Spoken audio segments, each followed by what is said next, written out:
Hi friends, আমাদের ঘরের এই ভাঙা বিস্কুটের গুঁড়াগুলি দিয়ে একটা নতুন রেসিপি তৈরি করতে যাচ্ছি। প্রথমে সয়াবিনগুলি একটু ভিজিয়ে নিলাম। ভিজে জলটা ছড়িয়ে ছোট ছোট করে সয়াবিনগুলি কেটে নিলাম। সয়াবিনগুলি ছোট ছোট করে কাটার পরে এবার দেখুন সবগুলি এক সাইজ হয়ে গেছে। এবার একটা কড়াইতে একটু তেল দিয়ে তেলটা একটু গরম করে সয়াবিনগুলি দিয়ে দিলাম। সয়াবিনের সঙ্গে একটু দিলাম নুন, একটু দিলাম হলুদ। নুন হলুদ দিয়ে একটু ভালো করে ভেজে নিলাম। একটু ভালো করে এবার এগুলি একটু ভালো করে ভাজবো। ভালো করে নাড়াচাড়া করতে থাকলাম যেন নিচে লেগে না যায়। এবার দেখুন এগুলি হালকা ব্রাউন কালার হয়ে গেছে। এবার এগুলি নামিয়ে নিলাম। একটা বাটিতে সবগুলি তুলে রাখলাম। ভালো করে ভাজা হলে দারুণ একটা ফ্লেভার আসে। এবার একটু মুড়ি নিলাম। মুড়িটা মিক্সিং জারে দিয়ে এটাকে পেস্ট করে নিলাম।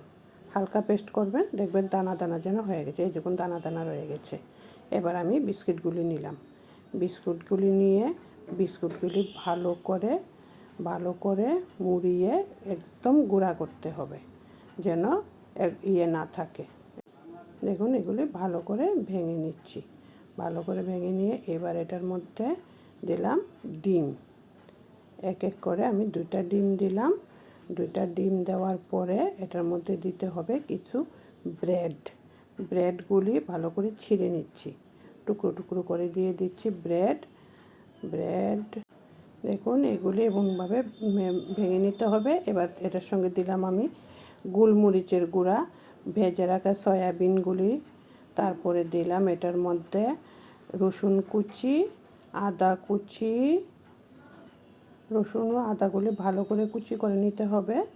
তারপরে দেব এটার মধ্যে কিছু শসা কুচিয়ে দিলাম।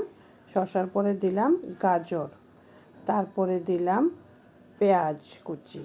সবগুলিকে এবার ভালো করে মিক্সড করে নিলাম। দিলাম একটু নুন।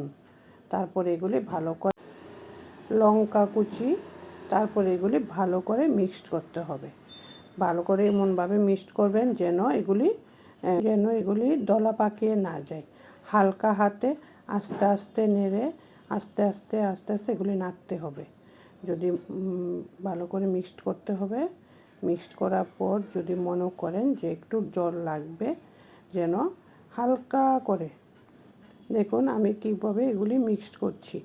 যদি আগে থেকে আমরা জল দিয়ে দিই তাহলে এটা নরম হয়ে যেতে পারে। যেহেতু ডিম আছে সঙ্গে, নরম হয়ে গেলে আমরা ঠিক করে এগুলিকে সাইজ দিতে পারবো না। এবার দেখুন মোটামুটি হয়ে গেছে। হয়ে যাওয়ার পরে হালকা একটু জল দিয়ে দিলাম। বাস এগুলি এখন আমি কিছুটা নিয়ে এবার মুড়ির গুঁড়াগুলির সাহায্যে সুন্দর একটা ডিজাইন করে নিজের পছন্দ মতো একটা সাইজ করে সুন্দর একটা কাটলেট বানিয়ে নিলাম। দেখুন এবার এমনভাবে আমি সবগুলি বানিয়ে নিলাম। এবার একটা কড়াইতে তেল গরম করে বাস তেলের মধ্যে দিয়ে দিলাম। দেখুন কি সুন্দর একটা সাইজ হয়ে গেছে। একসঙ্গে বেশি দেওয়া যাবে না, আমি 4টা করে দিচ্ছি। বেশি দেওয়া হলে উল্টানোর সময় ভেঙে যেতে পারে। এবার 4টা দিয়ে দিলাম। একটু হয়ে যাওয়ার পরে আমি আস্তে আস্তে এটা উল্টিয়ে দেওয়ার পর এই যে আমি আস্তে আস্তে এটা উল্টিয়ে দেবো। বাস আমার উল্টানো হয়ে গেছে। হালকা করে উল্টাতে হবে, নাইলে ভেঙে যেতে পারে। বাস এবার আরেকটু করে নিলাম। এই পিঠ উপিঠ আমি ভালো করে লাল লাল করে ভেজে নিলাম। এবার দেখুন কি সুন্দর সেন্ট বেরোচ্ছে। একটু কম আঁচে ভাজতে হবে, নয়তো ভিতরটা ভালো করে হবে না। আর যদি ভিতরটা ভালো না হয় তো খেতে ভালো লাগবে না। ব্যাস আমার এগুলি হয়ে গেছে। এবার দেখুন একটা প্লেটের মধ্যে সস দিয়ে পরিবেশন করলাম। কি দারুণ হয়েছে রেসিপিটা। আমাদের বিস্কুটের গুঁড়াগুলিও নষ্ট হলো না, আর ভালো একটা কাটলেটও বানিয়ে ফেললাম।